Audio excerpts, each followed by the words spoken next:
में मंत्री सीपी सिंह सीधा जुड़ रहे हैं। सीपी सिंह जी, बहुत बहुत स्वागत। और सबसे पहले हम अपने दर्शकों को बता दें कि आज आपका जन्मदिन भी है और जी बिहार झारखंड की तरफ से, हमारी पूरी टीम की तरफ से सबसे पहले आपको हैप्पी बर्थडे। धन्यवाद। सवाल सर यही है कि ये जो सौगात दी गई है इसमें जरा भी देर मुख्यमंत्री रघुवर दास जी ने और आपकी कैबिनेट ने बिल्कुल देर नहीं लगाई और बिल्कुल अग्रणी राज्य की तरह जैसे ही लोकसभा और राज्यसभा में पास हुआ उसके बाद तुरंत ये सौगात और तोहफा दिया गया है झारखंड के प्रदेशवासियों को।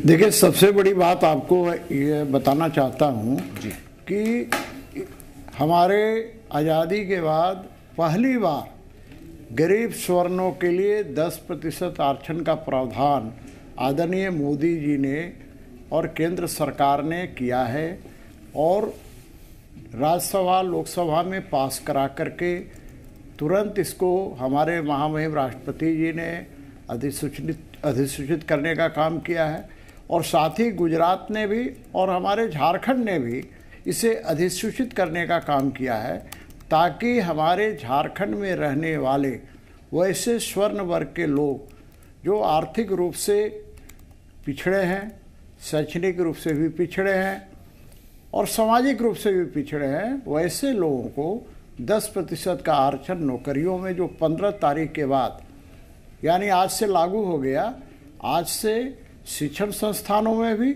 और नौकरियों में भी उन्हें आरक्षण का लाभ मिलेगा।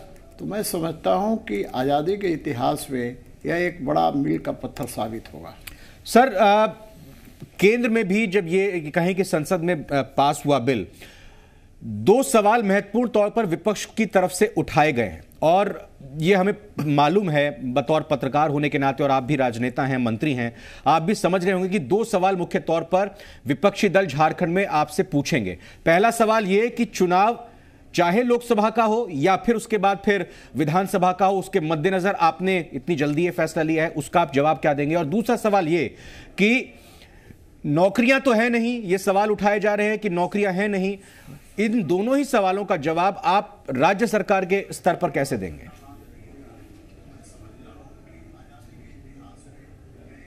नहीं, देखिए, राज्य सरकार के स्तर पर मैं ये बताना चाहता हूँ ये विपक्ष के लोगों को, क्योंकि विपक्ष का काम सिर्फ और सिर्फ निगेटिव सोच के तहत जनता को बरगलाने का रह गया है। उन्हें शायद पता नहीं है कि नौकरियां कैसे नहीं है, उन्हें पता होना चाहिए। अभी हाल के दिनों में भी ये शिक्षक की बहाली हुई या नहीं हुई, उनको जानकारी होना चाहिए। बहालियाँ बराबर होती है, अलग अलग विभागों में होती है। खुद हमारे ही विभाग में 1257 पद हमने क्रिएट किए हैं, जिसके अंतर्गत जेपीसी को भेजा गया है। जेपीसी के अंतर्गत जो हमारा गजेटेड होंगे उनकी बहाली होनी है और हमारे यहाँ जो जेएससीसी है, झारखंड चयन बोर्ड है, उसके माध्यम से हमारे नॉन गजेटेड की बहाली होगी। वो कैसे कहते हैं कि हमारे यहाँ बहालियाँ नहीं है? हर विभाग में बहालियाँ हैं, लेकिन ये विपक्ष को नज़र नहीं आता। और नज़र आता भी है तो जानबूझ करके, चूँकि ये जो है ना दुर्गंध फैलाने का काम करते हैं, लेकिन इससे किसी का भला नहीं होता है। मैं बताना चाह रहा हूँ कि जिनको नौकरियाँ मिलती हैं जी, वो हमारे पास भी आते हैं। मुझे भी पता रहता है किनको नौकरियाँ मिली, वो आते हैं। कई बार अटेस्टेड कराने के लिए आते हैं तो मुझे पता चलता है कि भाई इनको किसी को रेलवे में नौकरी मिल रही है, किसी को कहीं मिल रही है। लेकिन मैं भी चैनलों पर देखता हूँ कि कांग्रेस के और दूसरे विपक्षी दल के बड़े बड़े नेता ये प्रश्न खड़ा करते हैं कि नौकरियां कहाँ हैं। उनको नज़र नहीं आती है, इसलिए कि आम जनता से वो जुड़े नहीं रहते, इसलिए उनको पता नहीं चलता है, या जानबूझ करके इस तरह के वातावरण का निर्माण करते हैं ताकि समाज के अंदर दूषित वातावरण पैदा हो, उनको बरगलाने का काम करते हैं। मैं कहना चाहता हूं कि विपक्ष का काम है विरोध करना, लेकिन सकारात्मक विरोध करना, समालोचना करें, आलोचना ना करें।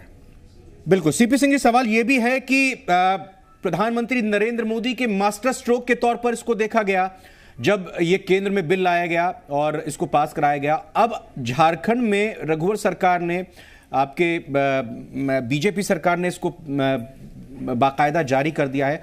अब ये हो सकता है कहा जाने लगे कि भाई ये क्या झारखंड सरकार का, बीजेपी सरकार का मास्टर स्ट्रोक है, क्योंकि अब 2-3 दिन बाद विधानसभा का सत्र शुरू होने वाला है। लगातार जेएमएम पिछले सत्रों में सरकार को घेरती रही है, चर्चा में शामिल नहीं हो रही है, तो कहीं ना कहीं जेएमएम को बैकफुट पर लाने के लिए, विपक्ष को बैकफुट पर लाने के लिए मास्टर स्ट्रोक है झारखंड सरकार का।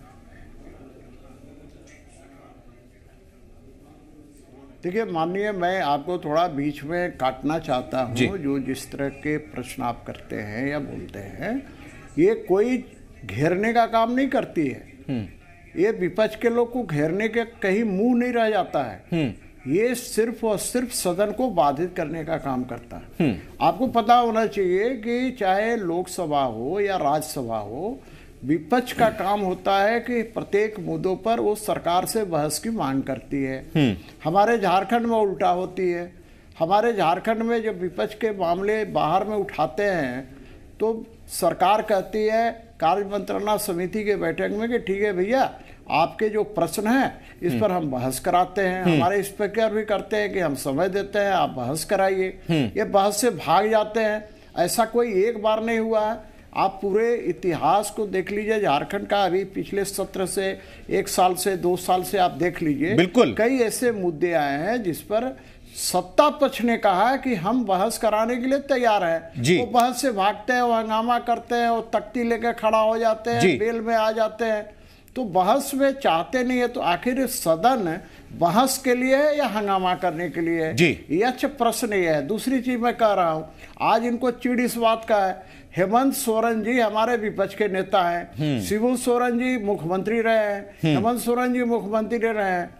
चूंकि किसी जाति समुदाय में इन्होंने जन्म लिया, इनके बेटा को तो आरक्षण मिलना चाहिए।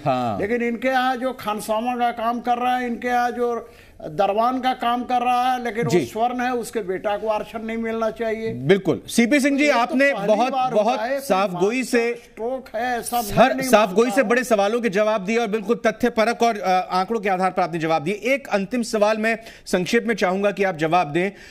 बातें यह भी उठ रही हैं कि कुल मिलाकर एक बड़ा बैकलॉग है केंद्र की नौकरियों में, राज्य सरकार की नौकरियों में।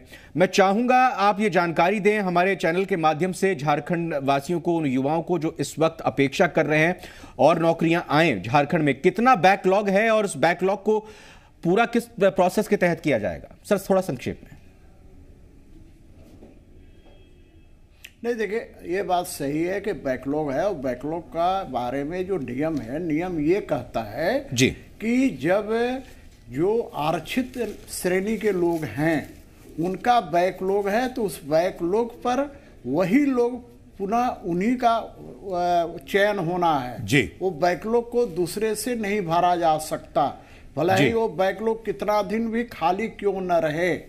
वैसी स्थिति में जो भी अभी आज के दिन ये बात सही है, इससे इनकार मैं नहीं करता बिल्कुल कि हमारे प्रत्येक विभाग में बहुत से पद खाली है, हमारे यहाँ लोगों की कमी है। लेकिन दुर्भाग्यवश कहे, झारखंड बनने के बाद से ही मैं देख रहा हूं, मैं खुद महसूस करता हूं कि हमारे जो संस्थान हैं, संवैधानिक संस्थाएं हैं, वो उसको फुलफिल करने में समर्थ साबित हुई हैं, और बिल्कुल इससे इनकार में नहीं कर सकता। बिल्कुल सीपी सिंह जी, बहुत बहुत धन्यवाद। बिल्कुल साफगोई और बेबाकी से आपने चीजों को स्वीकार किया, और झारखंड सरकार ने गुजरात सरकार के बाद ये दूसरा राज्य के तौर पर प्रदेश के युवाओं को एक तरह से कहे कि उन आर्थिक आधार पर जो पिछड़े हुए युवा हैं, जो नौकरी की आस में लगे हुए हैं, जिनको पढ़ाई में आरक्षण चाहिए, आर्थिक आधार पर जो सक्षम नहीं है, ये फैसला लिया है। बहुत ही सही फैसला और सटीक फैसला आप लोगों की तरफ से। शुक्रिया आपका जी बिहार झारखंड से बात करने के लिए, और एक बार फिर से आपको आपके जन्मदिन की बहुत बहुत बधाई। धन्यवाद।